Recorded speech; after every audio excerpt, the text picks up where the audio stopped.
Ну что, с победой. Такой был тяжелый матч. Сначала 1-1, потом 2-2. Такие догонялки постоянные. Наверное, тяжело было. Ну да, тяжелая игра в третьем периоде, до гола была. Надо было строго сыграть, мы выполнили установку, поэтому выиграли сегодня.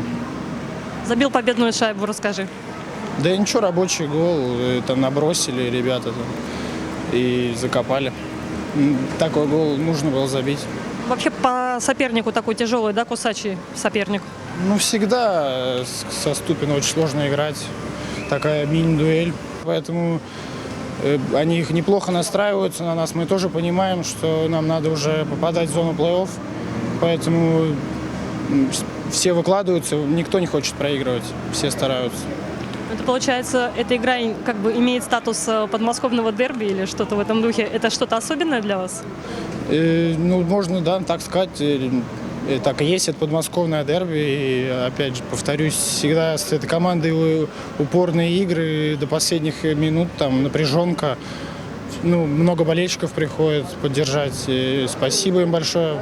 Хорошая поддержка. Вот именно в последних матчах приятно. Чего ждем завтра? Да и ничего, готовимся, отдыхаем, выходим. Надо забывать уже это все в прошлом. Готовимся и в новый бой. Спасибо, с победой.